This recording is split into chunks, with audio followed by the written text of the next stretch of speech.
Hello everyone, welcome back to the Mystery Channel 33. I am Tatiana. I'm here to help solve more missing women, children, and men cases. So let's begin. This is titled Unforgotten, the untold story of murdered Chicago woman. From the beginning, I understood that my students and I was embarking on an ambitious journey to try and tell the 51 women's stories. Most of their cases cold. Then the pandemic hit. We preserved. This is actually my auntie from the movie East Bayou, who I said was a witch. Yes, all of us that used to live in that area in Chicago, we are dark witches, if you want to call it like that, okay? But this is how she looks.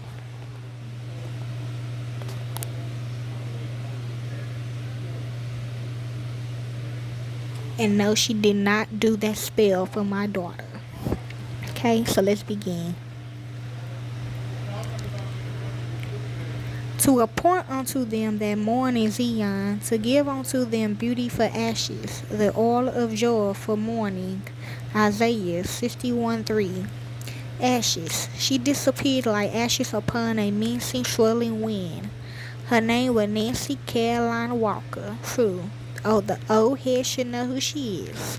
It was on an unseasonable, warm, overcast day in January 18 years ago that she vanished at least for 7 weeks until they found her.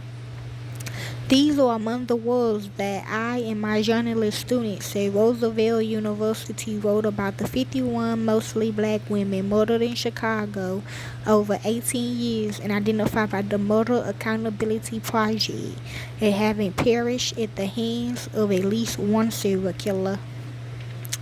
God, yes. I will seek to convey some sense of the incalculable loss, longing for justice, and also the irreplaceable recollections held by family and other loved ones of these women, most often strangled and severed and sometimes set on fire, then discarded in assorted trash bins, vacant lots, parks, abandoned houses, or on the side of the road. I don't remember how I happened upon the story. A few local media outlets had sparingly done stories about the possible existence of a serial killer, containing sordid details, and we were later on mislabeling the 51 women as prostitutes and drug addicts. Still, I uncovered little about their humanity, virtually nothing about their lives and stories outside of the fact that they was murdered. Murder should not be the lead. I thought even if it would their end. The untold story of murdered Chicago women seeming a good potential student project.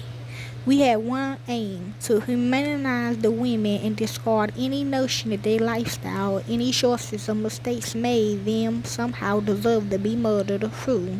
To see them in their humanity and in so doing to show that the lives of black women and other women of color are no less than the lives of white women or anyone else.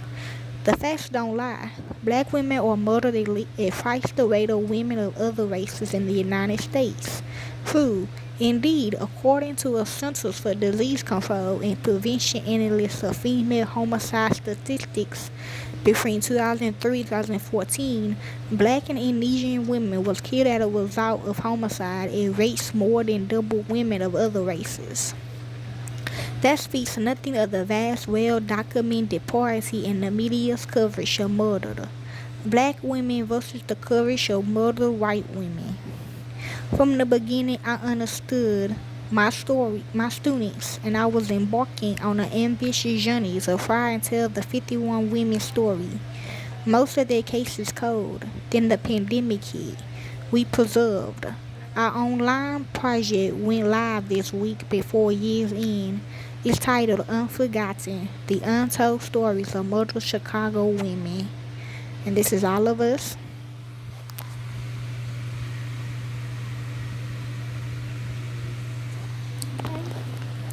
From left to right, Nancy Walker, Gwendolyn Williams, Roe Renee Hollyfield, Teresa Bunn, Hazel Lewis, Invidi Jeannie Malice, and Margaret E. Gomez. Okay. You will find there's a half a dozen portraits of life of the women whose families we spoke with, a couple dozen stories of related subjects, as well as students' reflections on covering the story, podcasts and videos, and other information, all of which we hope will serve as a collective one-stop resource on this case. You will also find the story of Nancy Walker, a successful Southside businesswoman who loved dancing and who danced upon the rhythms and winds of life until 18 years ago when, after being missing for 7 weeks, her dismembered body was found in a trash bag on the Bishop Ford Freeway. She was 55. I still dream about her nightly, her sister Marna Walker told us. One night she reached out to touch me, true, but in reality, Nancy is no longer here.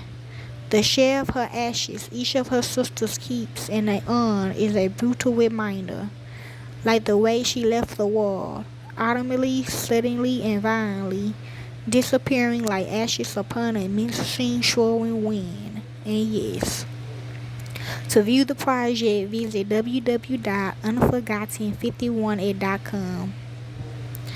So that's all the information I have of my auntie Nancy Walker. If you'd like to help with this case, you can. I don't do this for the fame or the money. I do it because it's what I love to do. And to the real families of these victims, corporate America will set you up.